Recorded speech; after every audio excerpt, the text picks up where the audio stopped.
Railway Koduru MLA అరవ శ్రీధర్ తనను మోసం చేశారన్న హర్షవీణ ఎస్సీ ఎస్టీ కేసులో రాజంపేట ఏఎస్పీ ముందు విచారణకు హాజరయ్యారు. తనకు జరిగిన అన్యాయాన్ని వివరించారన్నారు. రైల్వే కోడూరు ఎమ్మెల్యే అరవ శ్రీధర్ హర్షవీణ లైంగిక వేధింపుల కేసు 2.5 నెలలుగా కొనసాగుతోంది.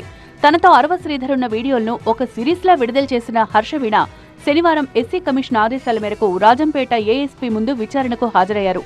అరవ శ్రీధర్ తనకు చేసిన అన్యాయాలను ఏఎస్పీకి వీణ తెలిపారన్నారు ఆమె తరపు లాయర్. 4 గంటల పాటు విచారణ జరిగిందన్నారు. నేషనల్ ఎస్సీ కమిషన్లో పిటిషన్ ఫైల్ చేయడం జరిగింది ఈ విషయం మీద. సో కమిషన్ వారు మా పిటిషన్ స్వీకరించి దీని మీద ఎంక్వైరీ చేయమని చెప్పేసి మాకు నోటీస్ ఇవ్వడం జరిగింది మా క్లయింట్కి, ప్లస్ నాకు కూడా వచ్చింది. ఇప్పటికే ఎమ్మెల్యే శ్రీధర్ తల్లి పెట్టిన కేసులో హర్షవీణకు బెయిల్ మంజూరైంది. సోమవారం నుంచి హర్షవీణ విధులకు హాజరవుతారని ఆమె తరపు లాయర్ ఆజాద్ తెలిపారు. అరవ శ్రీధర్ తనకు న్యాయం చేయాలంటున్నారు హర్షవీణ.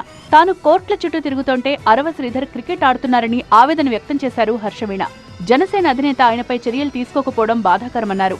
మరోవైపు హర్షవీణకు ఎలాంటి న్యాయం కావాలో చెప్పాలంటున్నారు అరవ శ్రీధర్ అనుచరులు. ఆమెకు క్లారిటీ లేదంటున్నారు.